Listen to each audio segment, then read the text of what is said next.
आपका घर भी सुबह साफ होता है और शाम तक युद्ध का मैदान बन जाता है। क्या आपको लगता है कि आप दिन भर काम करती है लेकिन फिर भी घर कभी पूरी तरह साफ नहीं दिखता? तो आज का ये वीडियो आपकी ज़िंदगी बदल सकता है, क्योंकि मैं आपको सिर्फ सफाई के टिप्स नहीं दूंगी बल्कि एक ऐसा सिस्टम दूंगी जिससे आपका घर हमेशा चमकता रहेगा, बिना थके, बिना स्ट्रेस के, और आप खुद भी खुश रहेंगी। तो वीडियो को आखिर तक ज़रूर देखिए, क्योंकि आखिर टिप आपकी सोच भी बदल देगी। राम राम सबको, कैसे हो आप लोग? आशा करती हूँ आप सब ठीक होंगे। शर्मा फैमिली व्लॉग में आप सबका स्वागत है। घर साफ रखना कोई एक दिन का काम नहीं है, ये एक आदत है, एक लाइफस्टाइल है।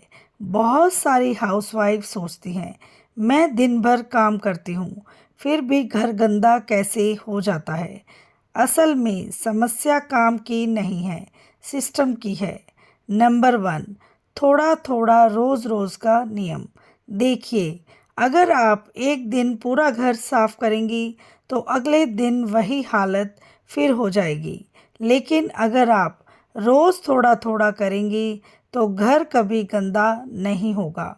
जैसे रोज़ 10 मिनट किचन, रोज़ 5 मिनट टेबल, रोज़ 5 मिनट फर्श, बस इतना ही। और सच बताऊं, ये तरीका इतना आसान है कि आपको लगेगा, अरे इतना आसान था तो पहले क्यों नहीं आजमाया। नंबर 2, यूज़ करो वापस रखो, ये है जादू। हम सबकी आदत होती है, चीज़ उठाई, इस्तेमाल किया और फिर वहीं छोड़ दिया, और फिर कहते हैं घर इतना गंदा क्यों है। अगर आप सिर्फ एक आदत बदल लें, जो चीज़ उठाओ उसे वापस उसी जगह रखो, तो 50% गंदगी अपने आप ख़त्म हो जाएगी। तो ये आदत अपनाना हम सब के लिए बहुत अच्छा रहेगा। नंबर 3, घर नहीं दिमाग साफ करो। ये सुनकर थोड़ा अजीब लगेगा, लेकिन घर की सफाई दिमाग से शुरू होती है। अगर आपका माइंड क्लियर है तो आपका घर भी ऑटोमेटिक साफ रहेगा। मतलब, काम को बोझ मत समझो, इसे अपनी जिम्मेदारी और गर्व समझो।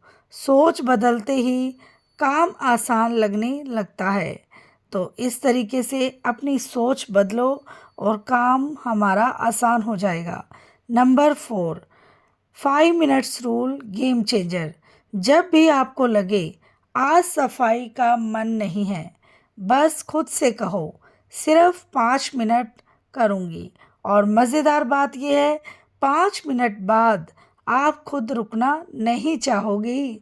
तो इस तरीके से आपका घर हर टाइम नीट एंड क्लीन दिखेगा। नंबर 5, हर चीज़ का एक घर होना चाहिए। जैसे अगर घर में हर चीज़ की अपनी जगह नहीं है तो घर कभी साफ नहीं रहेगा। जैसे चाबी की जगह, मोबाइल की जगह, कपड़ों की जगह। जब चीज़ों का घर होगा तो आपका घर अपने आप सेट रहेगा और चीज़ें आपको आसानी से मिल भी जाएंगी। आप सिर्फ घर नहीं संभाल रही हैं, आप एक परिवार बना रही हैं। आपकी सफाई, आपकी मेहनत, आपकी आदतें सब मिलकर उस घर को खुशहाल बनाती हैं। और सच कहूँ, एक साफ घर में जो शांति होती है वो किसी भी महंगी चीज़ से नहीं मिलती। कभी कभी लगता है मैंने अभी झाड़ू लगाया है और ये गंदगी वापस कैसे आ गई, जैसे घर में कोई इनविजिबल बच्चा घूम रहा हो।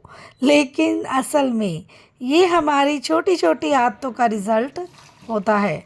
अगर आप चाहती हैं कि आपका घर हमेशा साफ रहे तो खुद को बदलना शुरू कीजिए, आदतों को बदलना शुरू कीजिए। याद रखिए, परफेक्ट घर नहीं होता, लेकिन डिसिप्लिन्ड आदतें उसे परफेक्ट बना देती हैं। आज से शुरू कीजिए छोटा सा कदम और देखिए जैसे आपका घर ही नहीं, आपकी ज़िंदगी भी चमकने लगेगी। कभी कभी आपने नोटिस किया है, कुछ घर ऐसे होते हैं जहां आप जाते ही फील करते हैं, वाह कितना साफ पीसफुल है। और कुछ घर ऐसे जहां बैठते ही लगता है कि अभी उठकर कुछ साफ कर दूं। फ़र्क सिर्फ मेहनत का नहीं होता, फ़र्क होता है रूटीन का, प्लानिंग का और हैबिट्स का। आज मैं आपको एक ऐसा डेली रूटीन और वीकली प्लान बताने वाली हूँ जिसे फॉलो करके आपका घर सिर्फ साफ नहीं रहेगा, बल्कि हमेशा फ्रेश, ऑर्गेनाइज्ड और स्ट्रेस फ्री फील देगा। और सबसे अच्छी आदत, आपको थकान बिल्कुल नहीं होगी। सुबह का समय घर की एनर्जी सेट करने का समय होता है। जब आप सुबह उठती हैं तो सबसे पहले अपने सराउंडिंग को थोड़ा व्यवस्थित करना ज़रूरी है। बिस्तर ठीक करना एक छोटी सी आदत लगती है, लेकिन इसका असर पूरे दिन पड़ता है। जैसे ही आप बेड को ठीक करती हैं, आपके दिमाग को एक सिग्नल मिलता है कि दिन शुरू हो चुका है और चीज़ें कंट्रोल में हैं।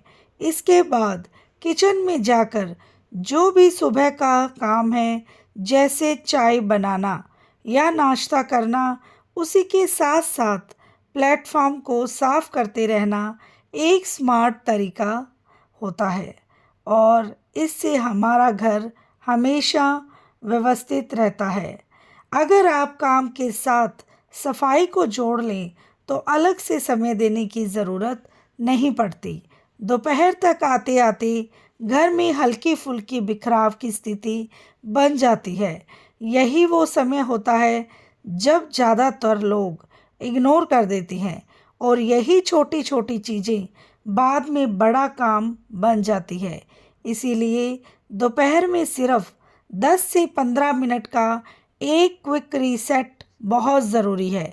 इससे आप बस ये देखिए कौन सी चीज़ अपनी जगह से हट गई है, जैसे कुर्सी पर पड़े कपड़े, टेबल पर रखे बर्तन या इधर उधर रखा सामान। इन्हें तुरंत उनकी जगह पर रख देने से घर फिर से बैलेंस्ड लगने लगता है।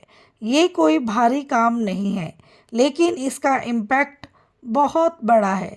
शाम का समय थोड़ा ट्रिकी होता है, क्योंकि उस समय तक शरीर भी थक जाता है और मन भी, लेकिन यहीं पर डिसिप्लिन काम आता है।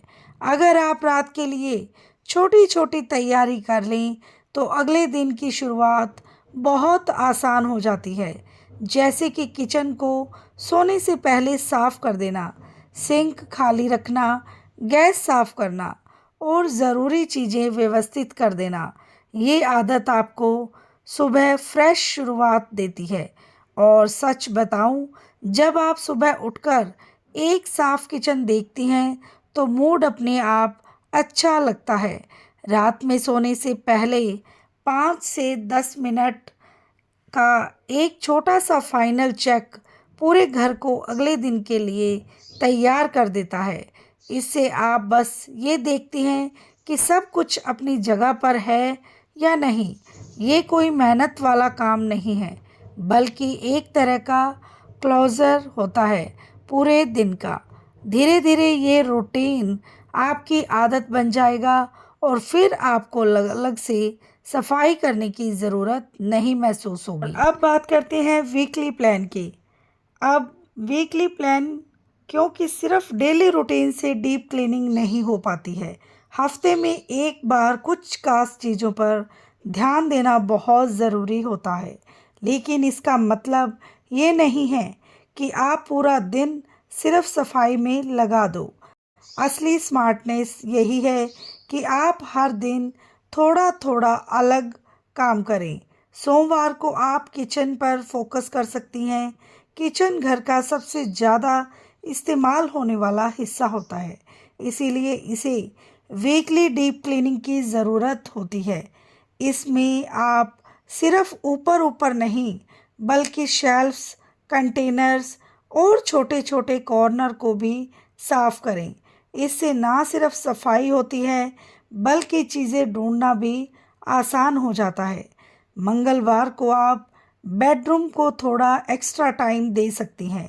बेडशीट बदलना, पिलो कवर साफ करना और वार्डरोब को भी थोड़ा ऑर्गेनाइज करना, ये सब छोटे छोटे काम हैं, लेकिन ये पूरे कमरे का फील बदल देते हैं। जब आप साफ और फ्रेश बेडरूम में जाती हैं तो आपको खुद ही एक अलग सुकून महसूस होता है। बुधवार को आप बाथरूम और वॉशिंग एरिया को ध्यान में रख सकती हैं। ये वो जगह होती है जिसे हम डेली यूज़ करते हैं, लेकिन डीप क्लीनिंग अक्सर टाल देते हैं। अगर हफ्ते में एक दिन आप इसे अच्छे से क्लीन कर लें तो हाइजीन भी बना रहता है और बैड स्मेल जैसी प्रॉब्लम भी नहीं आती। गुरुवार को आप लिविंग एरिया पर फोकस कर सकती हैं, जैसे सोफ़ा, टेबल, कर्टन्स और सजावट की चीज़ें। ये वो जगह है जहाँ गेस्ट आते हैं और यही घर की फर्स्ट इम्प्रेशन बनाता है। अगर ये एरिया साफ और व्यवस्थित रहेगा तो पूरा घर अच्छा लगेगा। शुक्रवार को आप एक्स्ट्रा सामान और क्लटर को हटाने पर ध्यान दें।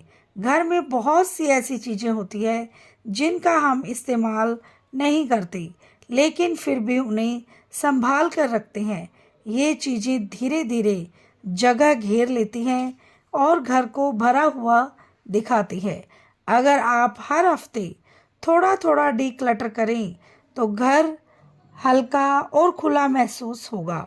शनिवार को आप फ्लोर क्लीनिंग और डस्टिंग पर थोड़ा एक्स्ट्रा ध्यान दे सकती हैं। रविवार को खुद के लिए समय रखें, क्योंकि अगर आप खुश रहेंगी तो घर भी हमेशा खुश रहेगा।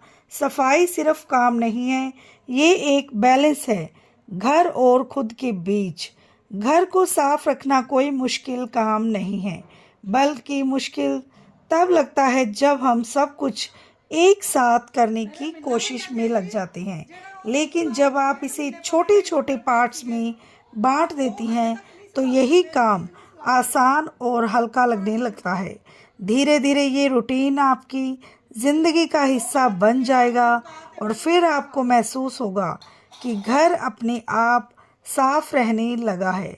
असल में बदलाव सफाई में नहीं, आदतों में आता है, और जब आदतें बदलती है तो घर ही नहीं, पूरा माहौल बदल जाता है। नेहा नाम की एक महिला थी, 2 बच्चों की माँ। घर की सारी जिम्मेदारी उसी पर थी।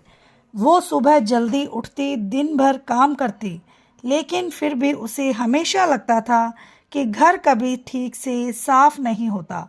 शाम तक आते आते घर फिर बिखर जाता था और वो खुद को भी ब्लेम करने लगती थी। शायद मैं ही ठीक से मैनेज नहीं कर पा रही हूँ। एक दिन उसकी पड़ोसन रिया उसके घर आई। रिया का घर हमेशा साफ रहता था, लेकिन मज़ेदार बात ये थी कि रिया दिन भर काम में उलझी नहीं रहती थी। वो हंसती भी रहती थी, फ़ोन पर बात भी करती थी और फिर भी उसका घर सजा हुआ लगता था। नेहा को ये बातें समझ नहीं आती थी। रिया ने नेहा से कुछ खास नहीं कहा, बस एक दिन उसने अपने घर बुलाया और कैजुअली ऑब्जर्व करने को कहा। नेहा ने नोटिस किया कि रिया कोई बड़ा काम नहीं कर रही है, वो बस हर काम के साथ छोटी सी सफाई जोड़ रही है। सुबह जब उसने चाय बनाई, उसी वक्त उसने किचन का प्लेटफॉर्म भी साफ कर दिया। बच्चों के स्कूल के जाने के बाद उसने 10 मिनट में पूरा घर रीसेट कर दिया। बिना भाग दौड़ के नेहा ने को पहली बार समझ आया कि वो गलती कहाँ कर रही थी। वो पूरे घर को एक साथ परफेक्ट बनाने की कोशिश करती थी, जबकि रिया हर मोमेंट को थोड़ा थोड़ा बेटर बना रही थी। नेहा ने उसी दिन एक छोटा सा एक्सपेरिमेंट शुरू किया। अगली सुबह उसने सिर्फ एक चीज़ बदली, उठते ही अपने बिस्तर ठीक किए। उसे लगा ये कोई बड़ी बात नहीं है, लेकिन जैसे ही उसने ये किया, उसे अंदर से एक अजीब सा कंट्रोल महसूस हुआ, जैसे दिन उसके हाथ में है। फिर उसने डिसाइड किया कि वो काम के साथ सफाई जोड़ेगी। जब वो खाना बनाएगी उसी वक्त गैस और प्लेटफॉर्म भी साफ करेगी। जब बच्चे कुछ इस्तेमाल करेंगे तो उन्हें सिखाएगी कि वापस रखो। शुरू में थोड़ा अजीब लगा, बच्चे भी बार बार भूल जाते थे, लेकिन धीरे धीरे ये एक गेम बन गया। एक दिन उसका बेटा खुद ही बोला, मम्मी मैंने अपनी किताबें सही जगह पर रख दी हैं। उस दिन नेहा को समझ आ गया कि ये सफाई नहीं, एक कल्चर बन रहा है घर के अंदर। दोपहर में जब वो थक जाती थी, पहले वो सब कुछ छोड़ देती थी, लेकिन अब उसने सिर्फ 10 मिनट का एक छोटा रीसेट ऐड किया। वो टाइमर लगाती, बस जो सामने दिखता उसे ठीक कर देती। ये 10 मिनट उसके लिए मैजिक बन गए। शाम तक घर वैसा ही रहता जैसे सुबह था। रात को उसने एक और छोटा चेंज किया, सोने से पहले किचन को साफ किया। कैसा लगा मेरा व्लॉग ज़रूर बताइएगा। मिलते हैं नेक्स्ट व्लॉग के साथ। बाय बाय, टेक केयर और लाइक सब्सक्राइब ज़रूर करें।